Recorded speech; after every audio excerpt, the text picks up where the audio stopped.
YouTube, man, back with another video. It's your boy Play Reacts, man. Let's get right into it, ladies and gentlemen. I appreciate y'all time. As y'all can see, we got PNC bank teller fired after stealing 80 grand from customer accounts. Oh yeah, I'll be hot. What you mean? I don't care if you took $1 from my account. Yeah, it's over with. Yeah, it'll be an issue. From customers' accounts. Yeah, let's get into this video. Y'all know I don't pre-watch nothing. Let's get right into it, ladies and gentlemen. From food-grade lubricants to LED lighting and every product in between. I can explain everything. You're under arrest for fraud. Stand up, keep your hands where I can see them. Watch closely. This is Rhodesia Jones, a 25-year-old bank teller. You're witnessing the exact moment her carefully constructed life begins to collapse. No, I swear to God I can pay it back. Just give me time. Hands behind 80 bands. your back now. Please don't do this here, not in front of everyone. I'm begging you. My mom doesn't even know. Please just let... Within 48 hours of this footage, Michigan State Police would execute a search warrant on her Detroit apartment, seizing bank records, deposit slips, and a personal banking statement that told the whole story. $80,000 stolen from customer accounts, 23 elderly victims, 1 count of embezzlement from a financial institution, a 20-year felony. Before we go any further, how well do you read 23 older folks. So in a sense, she already knew who she was going to be taking money from. She went straight to the older folks. Just imagine that. Those bank tellers we be talking to, one of those tellers could possibly be a person that's pocket watching your account. And possibly if you want to steal some money from your account. Make it make sense. really know the people handling your money? Think about it. Tell us what your response is in the comments. And if you haven't subscribed yet, now's the time. Rhodesia Jones was born in 1999 in Detroit, Michigan, the youngest of 3 children raised in a 2-bedroom apartment on the... Man, I don't want to hear no documentary, bro. Like, why is we hearing a documentary, gang? No, low disrespect, ladies and gentlemen. We is not doing all that, bro. We is not. I'm probably not even finna watch this video, bro. Like, it don't even make sense, bro. In fact, if y'all think we finna watch this whole video of a documentary, nah, y'all tripping, bro.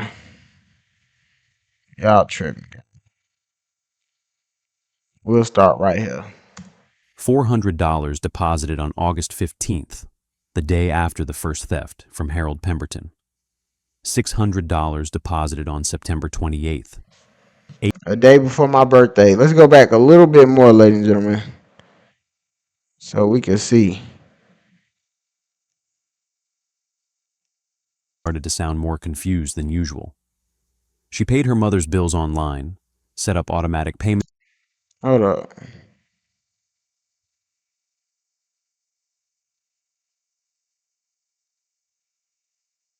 My bad, y'all. Y'all just know I ain't, man. If you don't like it, don't watch it. That's all I can tell you.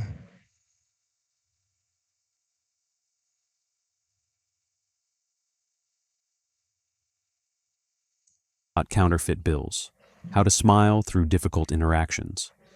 Her training evaluations were strong.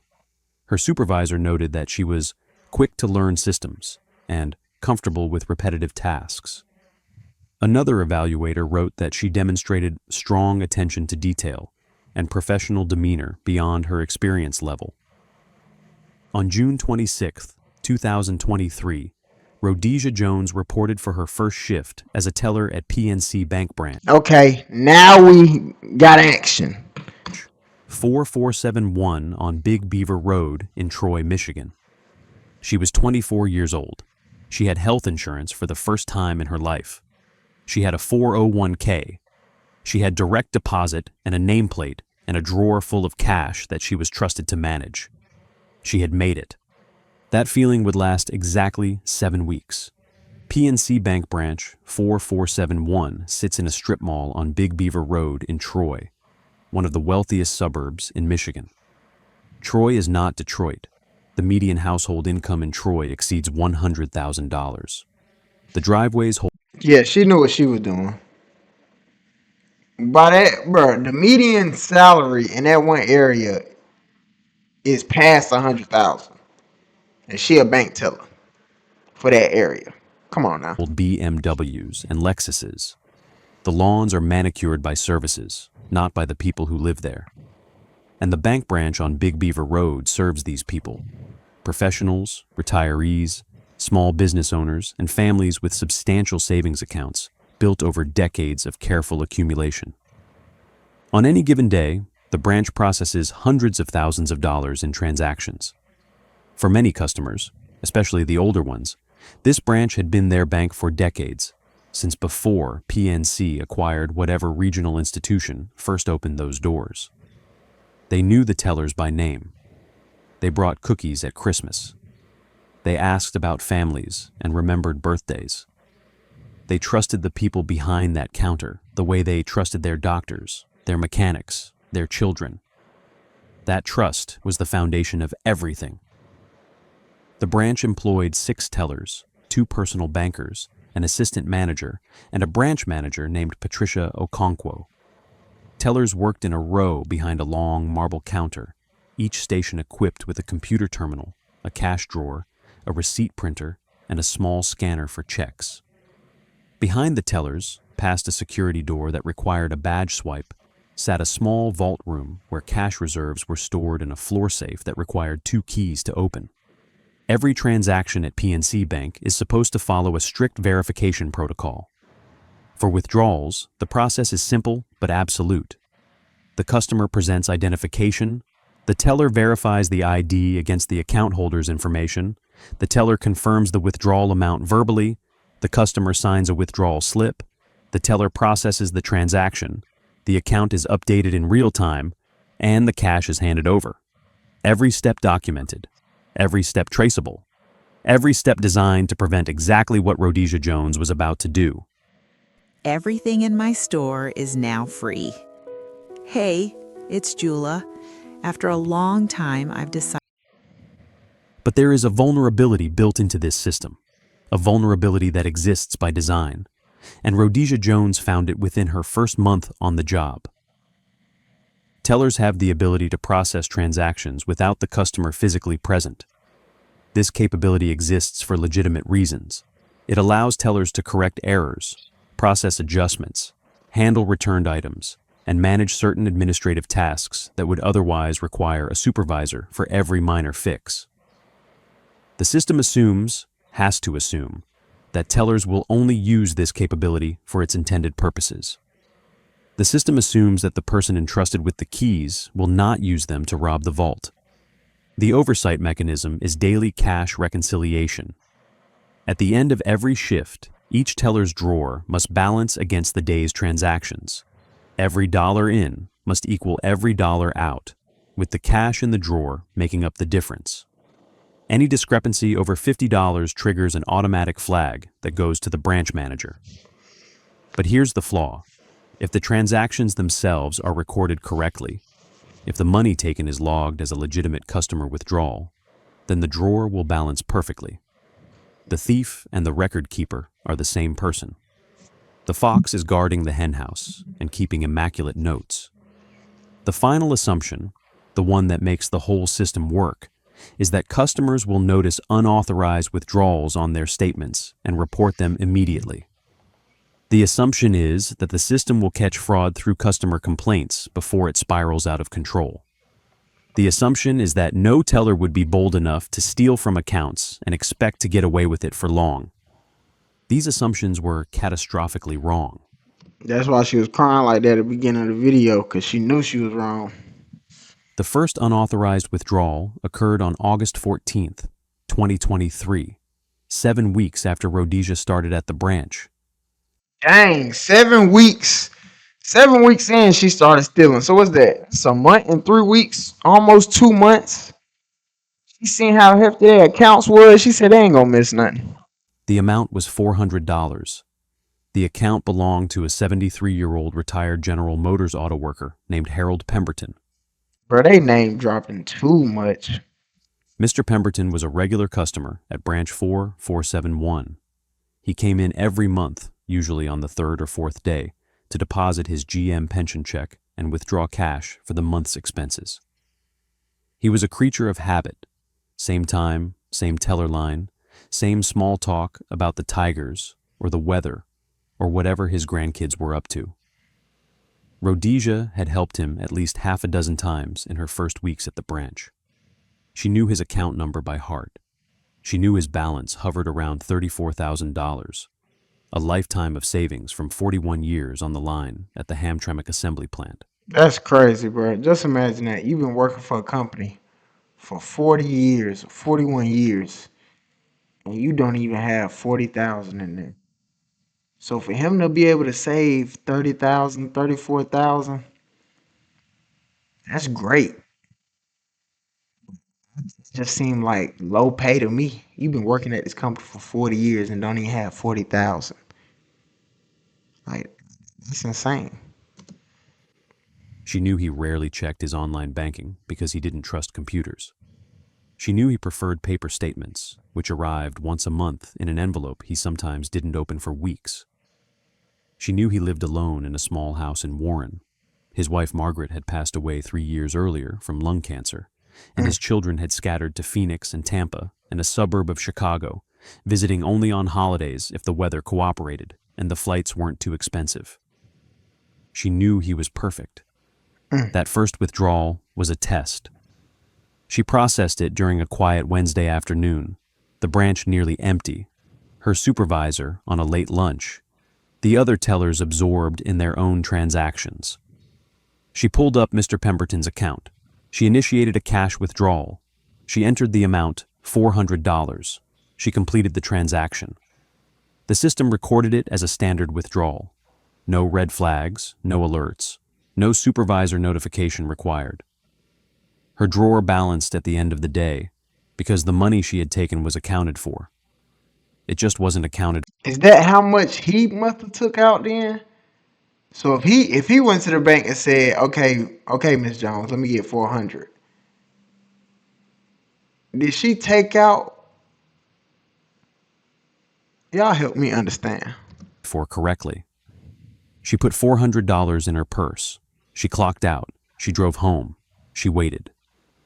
2 weeks later, Mr. Pemberton came in to deposit his September pension check. He handed over the check, made small talk about his tomato plants, collected his receipt, and left.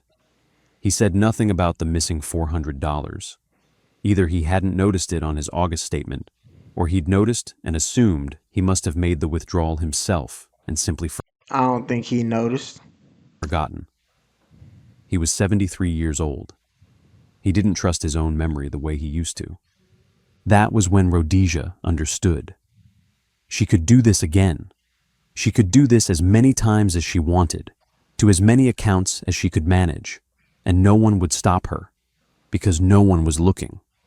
She developed a system. She targeted accounts belonging to elderly customers, people who came into the branch infrequently, who preferred paper statements over online banking, who lived alone, or whose family members lived far away, who might not notice discrepancies of a few $100s on a statement they barely glanced at before filing away. She never took more than $1,200 from any single account in any single month. She spread the withdrawals across different accounts, never hitting the same customer twice in the same week. She kept mental notes on who checked their She hit motherfuckers every week. Do you not get paid? Do you not work for PNC? Not a check coming in? Greedy. balances obsessively and who didn't, which customers had adult children who monitored their finances, and which ones were truly alone.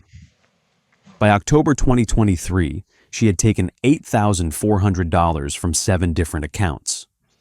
By December, the total was $19,200 from 12. Damn. Hold up. Their balances obsessively and who didn't, which customers had adult children who monitored their finances, and which ones were truly alone. By October 2023, she had taken $8,400 So y'all remember that October, right? 8,000. from 7 different accounts. By December, the total was $19,200 from 12. So that's damn near 11,000 more in what? 2 months, 2 to 3 months. She picked it up a notch, didn't she? 12 accounts.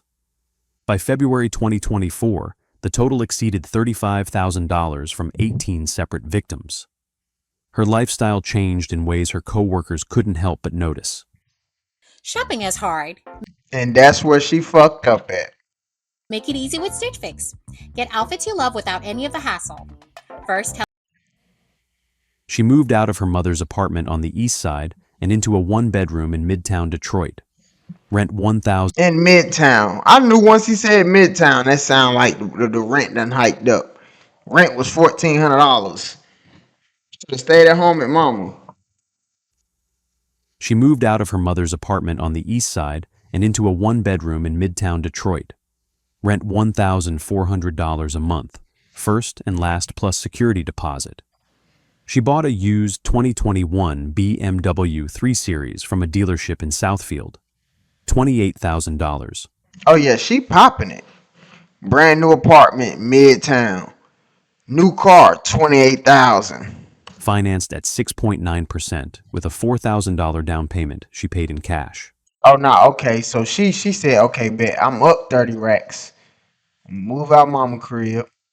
Put 4,000 down on this pre-owned BMW. It's a nice BMW. I'm still up about 20 racks. I'm still working a job and I'm stealing money. Yeah, she just greedy. She started What type of purse was she rocking? shopping at Somerset Collection instead of Walmart, carrying bags from Nordstrom and Sephora and stores her mother had never set foot in. She got her nails done every 2 weeks at a salon in Royal Oak. She bought designer handbags, Michael I knew it. Kors, I knew it. Coach, Kate Spade, items she'd only ever seen in magazines or on the arms of customers at the bank. Her co-workers noticed the transformation. They noticed the new clothes, the new car, the new confidence that seemed to radiate from her like she'd finally figured something out. When they asked how she could afford it all on a teller's salary, she had an answer ready. She'd started a side business doing social media marketing. She had a few clients, she said. She was hustling, she said. Side gigs were the only way to get ahead these days. They believed her. Why wouldn't they? She was young and smart and worked hard. Of course, she had figured out how to make extra money. No one at the bank investigated. No one asked how a 24-year-old teller earning $36,400 a year could suddenly afford a BMW and a midtown apartment and a closet full of designer goods. All in the same year. All within, not even the same year. All within a 7-week span. Roughly 2 months. Brand new apartment. $30,000 whip. Bags, clothes. Come on now. No one connected the dots. No one even saw there were dots to connect. By April of 2024, Rhodesia Jones had stolen approximately $62,000. Oh no, I'm tripping. From October to December, which is what, 3.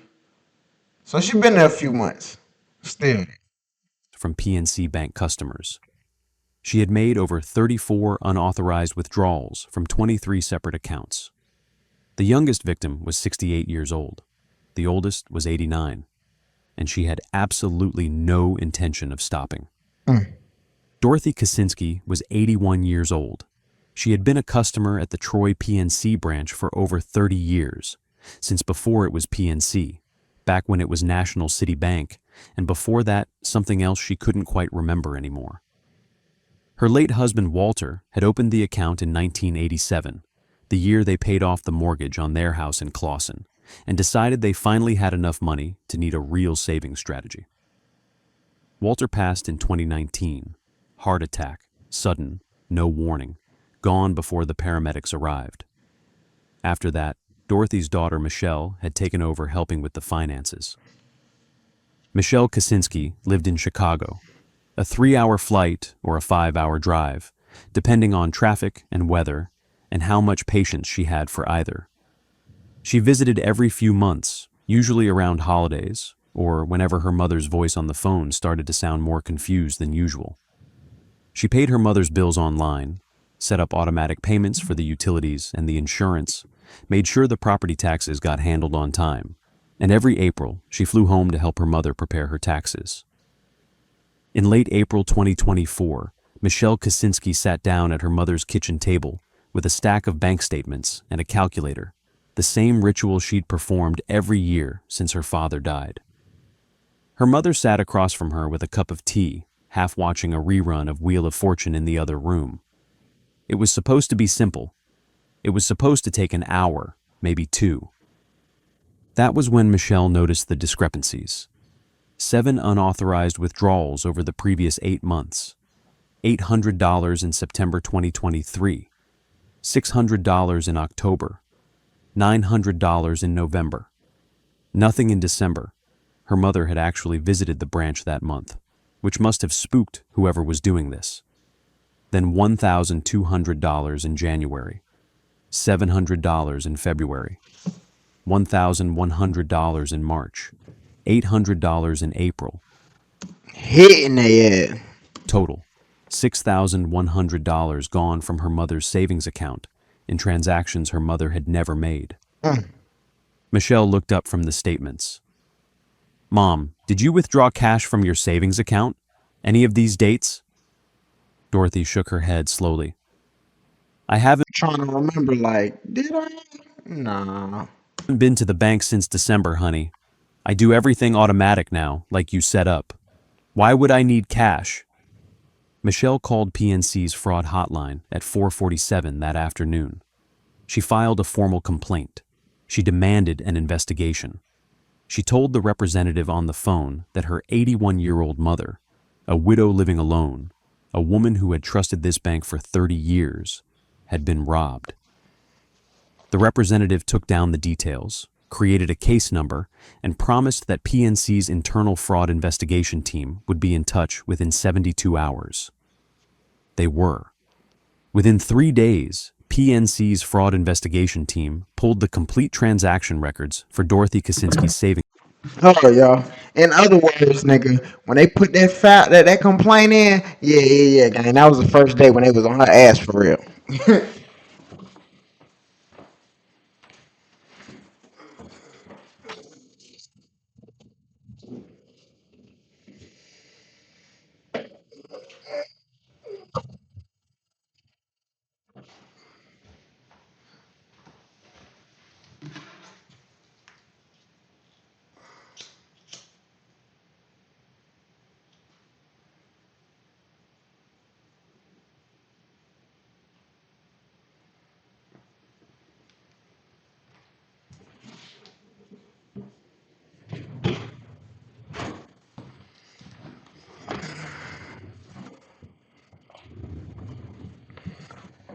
My bad, y'all. I need a chair. Actually, a gaming chair or something. This chair be making messing my back up. I'm not gonna lie to y'all.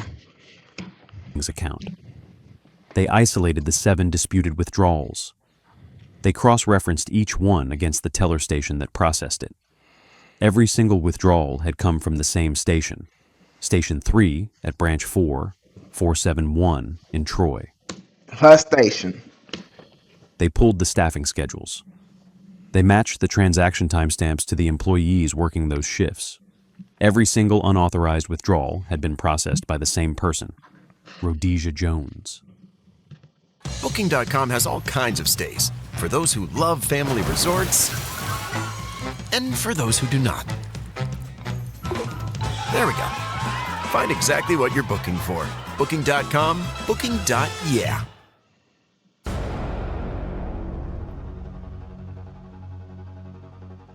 Last week, our The investigators expanded their search. They pulled every transaction Rhodesia had processed since her start date in June 2023. Thousands of deposits, withdrawals, transfers, and adjustments. They cross-referenced withdrawal patterns against customer visitation logs and security camera footage. They built a timeline. They found anomaly after anomaly. Withdrawals from accounts where the customer hadn't visited the branch that day, withdrawals processed during hours when the account holder was documented elsewhere, withdrawals in amounts that deviated sharply from the customer's established patterns. They found elderly customers who came in once a month suddenly showing 2 or 3 withdrawals. Shame, shame, shame. They found accounts being drained in increments, just small enough to avoid triggering any automatic reviews. By May 1st, 2024, PNC's fraud team had identified 34 suspicious transactions, totaling approximately $80,000. 23 separate customer accounts had been compromised. The youngest victim was 68 years old. The oldest was 89. The average age was 76. They contacted the Michigan State Police Financial Crimes Unit. Detective Marcus Webb received the referral on May 3, 2024. He was a 22-year veteran of the state police with over 100 financial crime cases on his record: embezzlement, wire fraud, identity theft, Ponzi schemes, insurance scams, everything the desperate and the greedy could dream up to take what wasn't theirs. He had seen every variation of bank fraud imaginable, from sophisticated international wire schemes to employees pocketing 20s from the cash drawer. But the methodical coldness of this case, a 24-year-old teller systematically targeting elderly customers for nearly a year, surprised even him. Nah, she just thought they was dumb and they weren't paying attention to their money. So she said, hey, I'm going to take whatever amount I can get that's not going to trigger their account. Okay, the daily limit today might be $1,200. I'm not going to take nowhere near $1,200. Let me take $800. Let me take $900. Y'all see what they said? The most she ever took was $1,200 from one person. PNC fraud team had done most of the preliminary work. Detective Webb picked up where they left off. He subpoenaed the complete transaction records for Rhodesia's teller station. He subpoenaed her employment file, her training records, her performance evaluations. He subpoenaed her personal banking records from every financial institution in the state of Michigan. What he found in those banking records was the smoking gun that would end her freedom. Rhodesia Jones maintained a personal checking account at Huntington Bank, a completely different institution from PNC. Yeah, a whole nother bank. Don't tell me she got the 80,000 sitting in there. Over the previous 11 months, from August 2023 through May 2024, that account had received a series of cash deposits that matched the unauthorized withdrawals from PNC customer accounts with damning precision. $400 deposited on August 15th, the day after the first theft, from Harold Pemberton. $600 deposited on September 28th. $800 deposited on October 12th. $750 on November 3rd. Deposit after deposit, withdrawal after withdrawal, the numbers lining up like a confession written in arithmetic. Her total reported income for 2023 was $36,400. Her PNC, which is great money, which is $36,000 in a year. I'm sorry, it's great money, ladies and gentlemen. That's a roof over your head, and you're not in jail or prison because you're taking somebody's shit. salary and nothing else. But her bank deposits for that same period exceeded $72,000. The gap of 30. What? Your salary is half of that, but in your account, your checking account, is showing that you had over 70,000. Make it make sense. The gap of 35. Come on now, look. What are you finna say? $35,600 was almost exactly the amount stolen from PNC customers that year. Stories like this don't get the attention they deserve. These aren't faceless victims. They're somebody's grandmother, somebody's father, somebody who trusted the wrong person. If you want to see more accountability content, subscribe and hit the notification bell.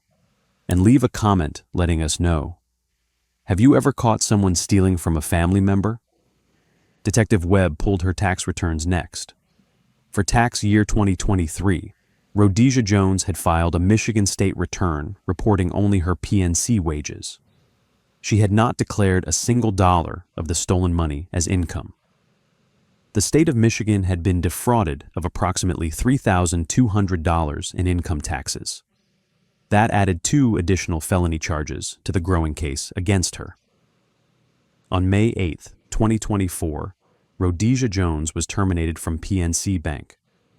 The official reason documented in her personnel file was violation of company policy and fiduciary misconduct.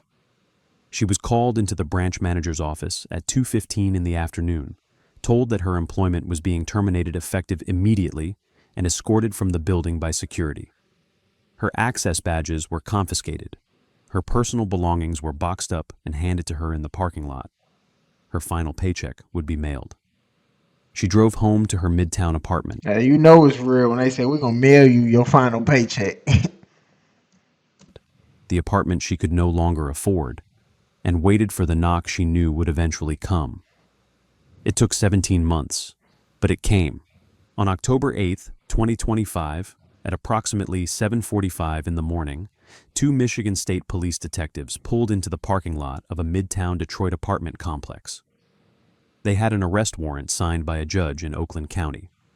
The warrant named Rhodesia Denise Jones, age 25, formerly of PNC Bank Branch 4471, currently unemployed and 17 months behind on her once promising life. The 17 months since her termination had not been kind. The BMW was gone, repossessed after she missed 3 consecutive payments. Look, make it make sense. The repo company towing it from this same parking lot at 2 a.m. on a Tuesday in September 2024. She had burned through her savings trying to maintain the lifestyle she'd built on stolen money. Exactly. You stole all that money just to be worse than where you started. You was doing great where you started. Your salary $36,000 a year. You know what I'm saying? Like even her, she still could afford the $1,400. You know what I'm saying? She still could stay at the Midtown place. What's that? You know what I'm saying? She still could have afforded a little bit. You would have been riding a little bucket, but you still would have been decent. You could have went $300 lounge and still had your own apartment and a car. You could do that off $30K a year, like 36,000. You could do that. And when the savings ran out, she'd burned through her credit cards. She was 2 months behind on rent. The designer handbags sat in her closet unworn, too recognizable to sell on consignment, too painful to look at. She had applied to 14 jobs in the past year and gotten callbacks from 2. Turns out banks talk to each other. Turns out terminated for fiduciary misconduct is the kind of phrase that follows you. Rhodesia was still asleep when the knock came. 3 hard raps that echoed through the thin apartment walls. She shuffled to the door in sweatpants and a tank top. So what is this video then? Like, where is this video coming from? Her hair wrapped in a silk scarf, her mind not yet fully awake. She looked through the peephole and saw a badge. She opened the door. Detective Marcus Webb stood in the hallway, his badge visible on a lanyard around his neck. His partner stood beside him, one hand resting near her hip. Rhodesia Jones? Yes. I'm Detective Webb with the Michigan State Police Financial Crimes Unit. I have a warrant for your arrest issued by Oakland County Circuit Court. I'm starting to think these pictures and shit AI. Her hand flew to her chest. Her knees buckled slightly. She grabbed the doorframe to steady herself. Wait. Please, just let me explain. I can explain everything. Ma'am, you're under arrest for embezzlement from a financial institution. You need to turn around and place your hands behind your back. No, please, I can pay it back. I swear to God I can pay it back. Just give me time. I can get the money. I can... Hands behind your back. Now. Please don't do this here. Man, I ain't gonna lie. I think AI just got us, ladies and gentlemen. Comment down below what y'all think. We know she fucked. Fuck. What's that little sound? Fuck. Fuck. Yeah, she done. She cooked. I'm mad AI just got us though. Comment down below what y'all think, ladies and gentlemen. If this was entertainment, y'all let me know. But I like to. This was AI, bro, straight up. And it may be a real story. I'm pretty sure it is a real story, but damn. Oh, no AI shit, man. Comment down below what y'all think. Appreciate y'all time. I'm gone.